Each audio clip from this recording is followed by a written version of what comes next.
नमस्कार दोस्तों, आप देख रहे हैं प्रैक परफेक्ट। मैं हूं निखिल और आज हम लोग प्राचीन भारत का तीसरा चैप्टर पढ़ने जा रहे हैं, नवपाषाण काल, नियोलिथिक इरा। पिछले दो चैप्टर में हमने पुरापाषाण काल और मध्यपाषाण काल पढ़ा और आज हम लोग नवपाषाण काल पढ़ेंगे, नियोलिथिक इरा। आइए शुरू करते हैं। नवपाषाण काल। दुनिया के स्तर पर नवपाषाण काल की शुरुआत 9000 ईस्वी पूर्व ही हो गई थी, लेकिन भारतीय उपमहाद्वीप में इसकी शुरुआत 7000 ईस्वी पूर्व से मानी जाती है। भारत में इसका सबसे पुराना एवं महत्वपूर्ण साइट मेहरगढ़ माना जाता है। मेहरगढ़ वर्तमान में पाकिस्तान के बलूचिस्तान प्रांत में है और यह बोलन नदी के किनारे बसा हुआ है और यह ईरान की सीमा के काफी नजदीक है।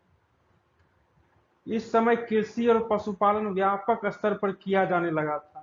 हालांकि 5000 ईस्वी पूर्व आए बाढ़ ने इसमें थोड़ी बाधा उत्पन्न की, लेकिन फिर भी कृषि और पशुपालन ही नवपाषाण काल में अर्थव्यवस्था की मूल धुरी थे।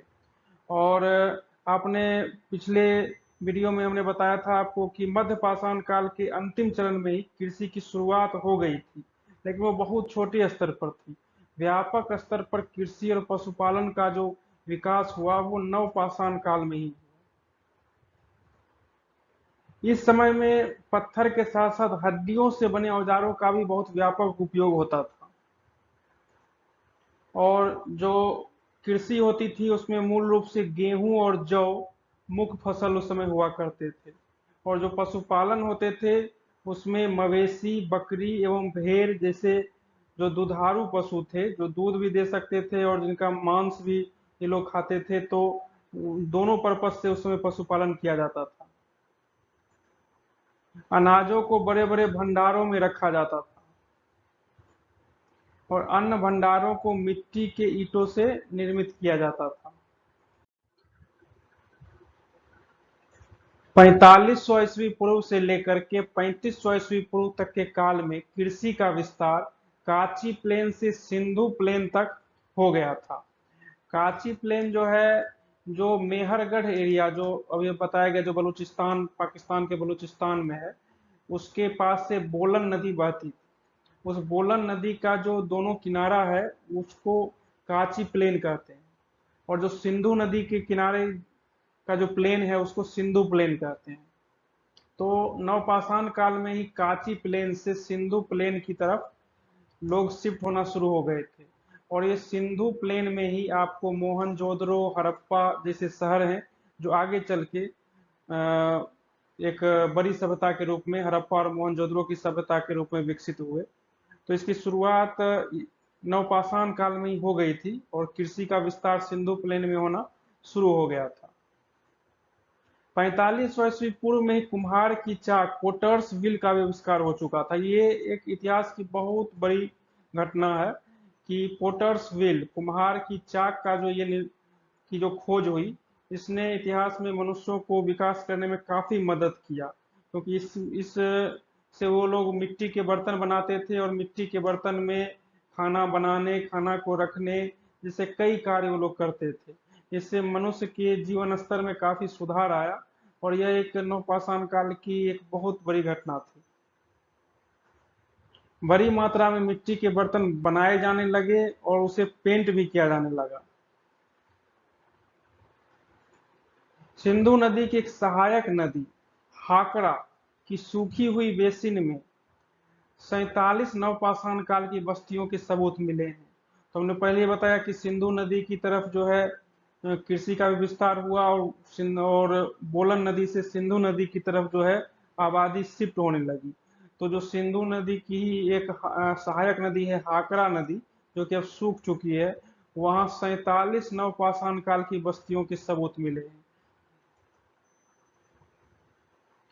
पॉलिश किए हुए पत्थरों का इस्तेमाल किया जाता था। अब जो पत्थर जो इस्तेमाल किए जाने थे उनको पॉलिश किया जाने लगा था। विभिन्न प्रकार के पत्थर से बने कुल्हाड़ी उपयोग में लाए जाने लगे थे। अब कुछ महत्वपूर्ण साइट के बारे में भी हम लोग पढ़ेंगे, क्योंकि महत्वपूर्ण साइट से काफी क्वेश्चंस आते हैं। इसको आप लोग याद करते जाइएगा एक एक साइट को। भारत में नवपाषाण काल की कई साइट हैं जिनमें कुछ महत्वपूर्ण निम्न हैं। सबसे महत्वपूर्ण है वह है बुर्ज होम, कश्मीर में। बुर्ज होम श्रीनगर से 16 किलोमीटर उत्तर पश्चिम में स्थित है।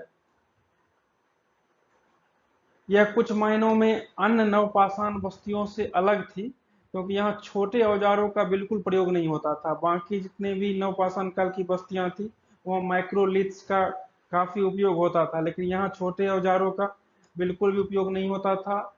और यहाँ के पत्थर एवं घर भी थोड़े अलग प्रकार के थे और यहाँ के मिट्टी के बर्तन भी थोड़े से अलग प्रकार के हुआ करते थे। यहाँ कृषि के साथ साथ शिकार एवं मछली पालन भी होता था। बुर्जहोम के लोग मोटे धूसर मिट्टी के बर्तन, कोर्स ग्रे पोटरी का उपयोग किया करते थे। ये आपको कोर्स ग्रे पोटरी है। मोटे धूसर मिट्टी के बर्तन कोर्स ग्रे पोटरी का उपयोग किया करते थे। बहुत इंपॉर्टेंट है, इसको याद रखिएगा। पालतू कुत्ते को मरने के बाद उसके मालिक के कब्र के पास दफनाया जाता था। ये सिर्फ बुर्ज होम में ही होता था, सारी नवपाषाण साइट में ऐसा नहीं होता था।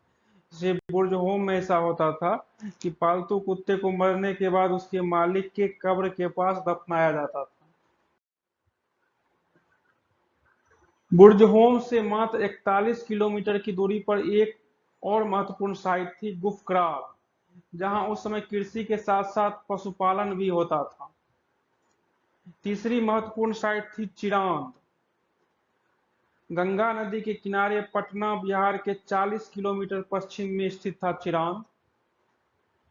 ये लोग हड्डियों के बने औजारों का व्यापक उपयोग करते थे क्योंकि ये जो जगह थी वो गंगा, सोन, गंडक एवं घाघरा नदी से घिरा हुआ था और यहाँ आसपास कोई पर्वत और पठार नहीं था, जिसके कारण यहाँ पत्थरों की काफी कमी थी। इस कारण से ये लोग हड्डियों से बने औजारों का ज्यादा उपयोग करते थे। कुछ अन्य उत्तर भारत के साइट्स हैं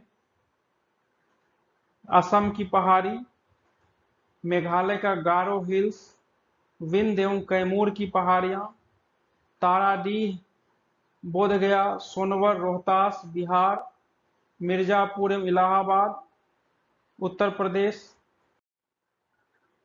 दक्षिण भारत की जो कुछ साइट हैं, दक्षिण भारत में आसानी से पत्थर की उपलब्धता के कारण यहाँ सबसे अधिक नवपाषाण बस्तियां पाई गई।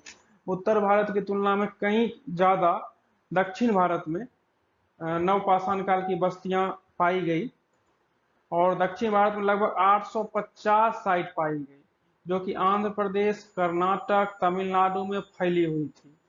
इसमें से जो कुछ महत्वपूर्ण थी, कर्नाटक में मासी, हल्लूर, ब्रह्मगिरी, कोदेकल, संगकल्लू, पिकलीहल, तकाला कोटा। ये सब आप याद करते जाइएगा, लिखते जाइएगा और याद करते जाइएगा, ये सब क्वेश्चंस आ जाते हैं। कर्नाटक में मासी, हल्लूर, ब्रह्मगिरी, कोदेकल, संगकल्लू, पिकलीहल और तकाला कोटा। पिकलीहल एक इंपॉर्टेंट साइट है, इसको हम लोग अलग से और इसका डिटेल पढ़ेंगे। उसके तमिलनाडु में पयामपल्ली, आंध्र प्रदेश में उतनूर। और पिकली हल जो है वो क्यों इंपॉर्टेंट है, क्योंकि यहाँ थोड़ी सी ये अलग साइड थी अन्य जगहों से। यहाँ जो थी पूर्णतः चरवाहा समाज थे, मतलब एक जगह नहीं रहती थी बल्कि अलग अलग घुमंतू की तरह अलग अलग जगहों पर रहते थे।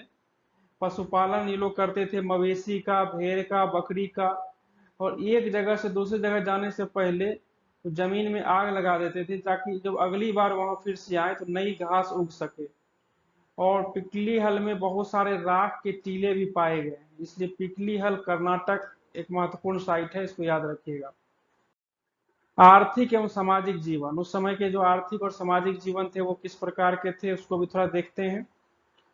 सबसे पुराना कृषक समाज, ने पहले बोला था कि जो मध्य का पाषाण काल था उसके अंत में छोटे स्तर पर कहीं कहीं कृषि शुरू हुई।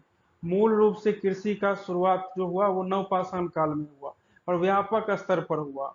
तो यह भारतीय इतिहास में जितने भी मानव समाज विकसित हुए में सबसे पुराना ये कृषक समाज नवपाषाण काल का समाज माना जाता है। जमीन की खुदाई पत्थर के हल से की जाती थी। तौलने की मशीन का भी विकास हो चुका था, जिससे आधा किलो से लेकर 1 किलो तक वो लोग तौलने में सक्षम थे। छोटे पत्थरों के ब्लेड का उपयोग किया जाता था। वृत्ताकार एवं आयताकार घर बनाए जाने लगे थे। रागी, चने की दाल और कुछ जगहों पर तो चावल की भी खेती होती थी। और ये याद रखिएगा, इससे क्वेश्चंस आते हैं कि मिट्टी के बर्तन किस किस प्रकार के उपयोग उस समय हुआ करते थे, किस काल में किस प्रकार के मिट्टी के बर्तन उपयोग हुआ करते थे, इससे क्वेश्चंस आ जाते हैं। तो नवपाषाण काल में जो था ब्लैक बर्निश्ड वेयर, काला जला हुआ बर्तन, और ग्रे कोर्स वेयर, मोटे धूसर मिट्टी के बर्तन, और मैट इम्प्रेस्ड वेयर इत्यादि मिट्टी के बर्तनों का निर्माण एवं उपयोग उस समय किया जाता था। ठीक है, black burnished ware, grey coarse ware, matt impressed ware. पत्थरों के औजार नुकीले बनने लगे थे जिससे कृषि में आसानी होती थी। ये सभ्यता के मुहाने पर खड़े थे। ये इन्हें पूर्ण रूप से एक मानव सभ्यता तो नहीं कहा जा सकता है, क्योंकि मानव सभ्यता के लिए एक उसमें पूरा एक वो होना चाहिए, उनका एक एडमिनिस्ट्रेटिव ढांचा होना चाहिए, उनका एक शहर या गांव के रूप में पूरी एक बस्ती होनी चाहिए थी। उस ढंग की सभ्यता तो नहीं थी। प्रथम सभ्यता जो भारत के इतिहास में हुई वो हड़प्पा की सभ्यता हुई, लेकिन ये सभ्यता के मुहाने पर खड़े थे। और ये सभ्यता इसलिए नहीं बन पाए क्योंकि पत्थरों पर इनकी अति निर्भरता थी, जिस कारण से ये पहाड़ी क्षेत्रों तक ही सीमित रह गए और भविष्य में बड़ी सभ्यता बनने में असफल रहे। ठीक है, तो ये आपका पूरा हो गया नवपाषाण काल। अगले चैप्टर में हम लोग पढ़ेंगे चैल्कोलिथिक इरा, मतलब ताम्र युग, और फिर उसके अगले में हम लोग हड़प्पा संस्कृति पर पहुंच जाएंगे। तो अगर आपको अच्छा वीडियो लगा तो इसको अभी तक सब्सक्राइब नहीं किया, सब्सक्राइब कर लीजिए, नोटिफिकेशन बटन भी दबा दीजिए, जिससे कि जब भी अगला वीडियो आए तो आपको नोटिफिकेशन चला जाए। ठीक है, मिलते हैं आप लोगों से अगली वीडियो में।